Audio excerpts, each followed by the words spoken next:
and security analyst from London. He previously headed a strategic combat review for the Royal Air Force. So we're going to pick your expert brain here, Sean. When you look at what is happening in eastern Ukraine, where some of the fiercest fighting has been, we see enormous and surprising losses to Russian forces, but we also see them taking a substantial part of Ukrainian territory. What is your view on the dynamic right now in this war? Yes, good afternoon.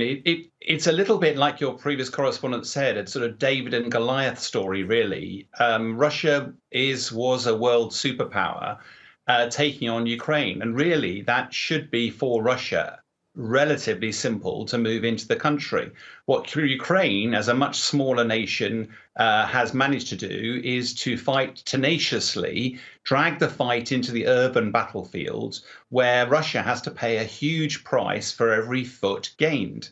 And whilst Russia is making progress, there's a grinding war of attrition going on, which most defense analysts think is not sustainable. And I think if you look back to the sort of start of this, I think Putin fully expected just to walk into Ukraine the same way he walked into the Crimea without any bloodshed.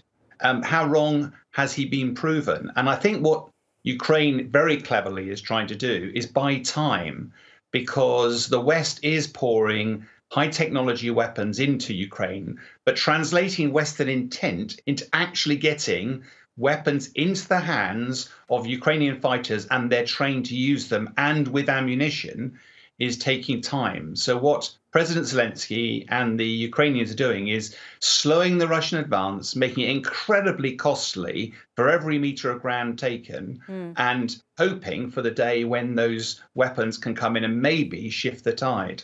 Would more and heavier Western weapons have changed the direction of this earlier? Well, unfortunately, capability is not just about equipment. What Russia and China have always done is run big military parades showcasing their equipment. Unfortunately, for every pound you spend on equipment, you spend about £7 on all of the other logistics, support, training, etc. And so it's all very well us committing weapons to Ukraine, but unfortunately, most Western weapons are pretty full of technology. You know, for example, a tank, it looks just like a big hunk of metal. Inside, it's full of complex machinery, computers, technology, etc. So it's not just about getting these weapons in, it's also about getting the training conducted. And I think, chatting to my Western analysts, it does appear as if it's taking quite some time to get those weapons into the hands of the frontline soldier. And I'll give an example. So at the moment in the Donbass, the Russians are pounding the Ukrainian positions with artillery, around 20,000 rounds a day. The Russians have about 10 pieces of equipment for every one that the Ukrainians have. And that is not a balance. That is not a fair balance. So it shouldn't be a surprise that gradually the Ukrainians are having to cede ground, but doing it very cleverly to try to just inflict the greatest possible price on the Russians and eventually force some sort of pause. Sean, do you think it's now an inevitability that Russia will take the entirety of the Donbass and extend that territory all the way down to Crimea? And will they stop there? Well, I think that's the question of the moment, if I may. I think from a purely military perspective, I think it's extremely difficult for Ukraine to hold out if Russia's final objective is the Donbass, the corridor down to Crimea, and that's it. The challenge, I think, is that, and also coupled to that, there's a lot of Western nations, particularly European nations, that are getting not bored, but want to see this war ended. They want to see some form of negotiated settlement, bring the fuel prices down, bring inflation down, and get back to normal. The trouble is, this isn't the Europeans' war. It's actually Putin's war. And the only person who knows what his ambition is Putin himself. And the worry from Western analysts is that increasingly Putin has been referring to Peter the Great, one of the architects of the former Soviet Union, the empire.